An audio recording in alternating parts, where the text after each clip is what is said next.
Oui, écoutez, j'ai rempli presque toutes les fonctions de la République. 20 ans député et 20 ans sénateur. Je termine, c'est ma dernière semaine. Ma première idée, c'était de mettre tout en œuvre pour que la gauche devienne majoritaire au Sénat. Il y a 20 ans de ça, j'ai vécu dans cette espérance pendant 20 ans et j'ai combattu pour ça.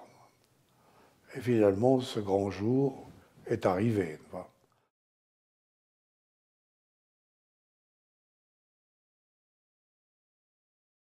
Être dans l'Assemblée pendant 20 ans, se démener pas comme je l'ai fait, et finalement toujours être battu, ça finit par être lassant.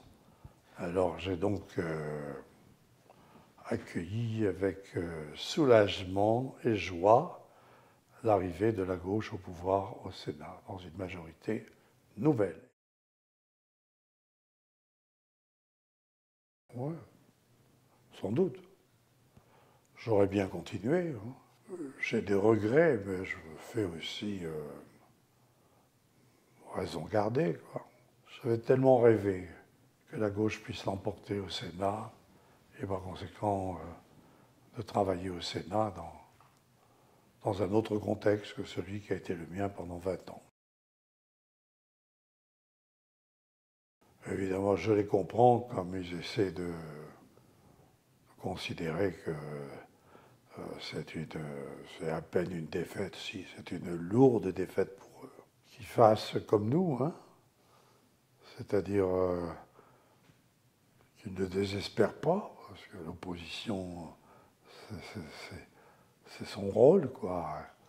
C'est son espoir. Devront être respectueux de cette nouvelle majorité. D'abord qu'ils mesurent leur chance pour eux-mêmes, leur chance pour la République, leur chance pour la France. Maintenant, il va y avoir de grands changements. Ils vont devoir déjà mettre le Sénat au goût de la nouvelle majorité. Ensuite, ils vont pouvoir reprendre un certain nombre de dispositions qu'on n'a pas réussi à faire aboutir.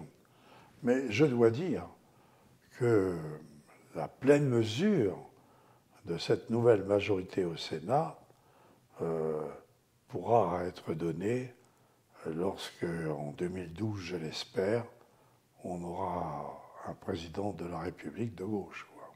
Alors là, majorité à l'Assemblée, majorité au Sénat, alors là, je ne dis pas que tout est permis, mais je pense qu'on pourra opérer une véritable révolution silencieuse.